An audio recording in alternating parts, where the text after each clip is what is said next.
Some leaned on bonnets or against the sides of trucks. Others took refuge under the trees on the median strip. They shared cigarettes and talked. I couldn't hear them, could only see their mouths and hands moving wildly.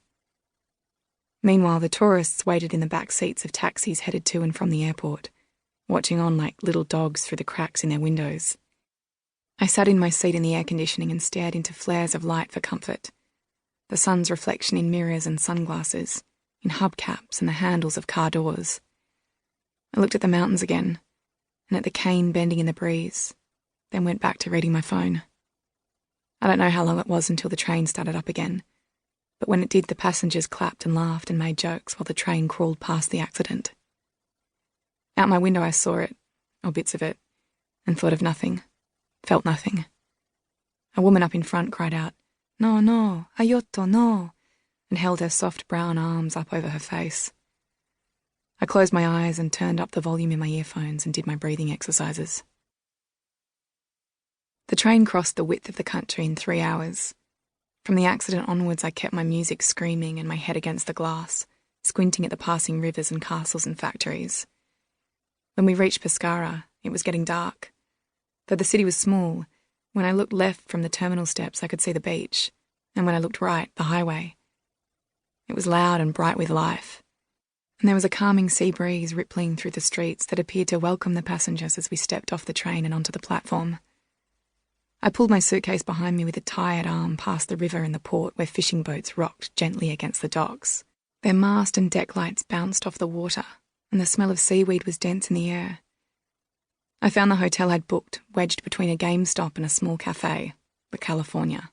My room, up 3 flights of stairs, was not a square inch bigger than was necessary to fit a single bed, a shower, a toilet, and a wardrobe for 2 coats.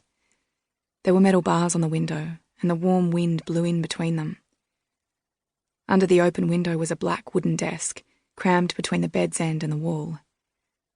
To keep my mind busy that night, I walked the streets of Pescara, back around the port and the boats, which in the dark were just bobbing lights and lapping water. I walked under the bridge, past fabric shops, the Lidl, the church, the piazza, and the park. I watched couples sitting close on benches and city cats sleeping on the steps of some government building.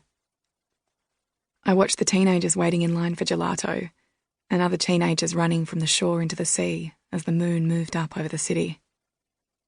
I felt at ease in the warmth, even cheerful, and wondered what it might be like to be around other people when I arrived in the mountains of Altino. Part of me recoiled at the thought, and another part of me could hardly wait until morning to board my bus. Back in my little single bed, in my elevator-sized room, I listened to the sounds of Saturday night, shrieking and fighting and singing and things smashing. As the streetlight beamed in and made it impossible to sleep, I was settled by those sounds. The sun was going down again when I reached Colle Luna, the town before Giulia and Fabrizio's. I sent the text to say I was 1 stop away. This bus took us up the last mountain and down again, into the valley where there would be no more buses, no trains, no nothing. From here on out, we were on our own. Ours was the last bus of the day, and it teemed with teenage boys coming back from the beach and the city at the end of the weekend. Groups of boys who played Italian trap from a Bluetooth speaker and yelled things I didn't understand. I only heard them in the breaks between songs, and hardly even then because I was fixated instead on the girl in the seat in front of me. I'd been watching her since we pulled away from the bus stop in front of the mechanic. First just because she was there and I couldn't help it, but later because I noticed the texts. She was holding her phone tight in her hands and right close up to her face, her whole body twisted away from the boy sitting next to her, who might have been her boyfriend, because she'd set a picture of him as her phone's wallpaper and because his hand had not left her thigh since Pescara. I had decided, from looking over her shoulder, that she was sexting someone else, in secret. She sat low and hunched up in her seat, with her back to the window and her knees towards the aisle. She would check her screen every minute or so, and when I caught glimpses of her messages, which she hid quite well, I saw the chat was freckled with emojis, hearts of all colours, drooling faces, and monkeys with their hands over their eyes, but most often, and maybe most horny, the red, sweating emoji with its little tongue out. I could also see, now and then, that the person on the other end was sending voice messages. The girl pushed her earphones deep into her ears with her fingers.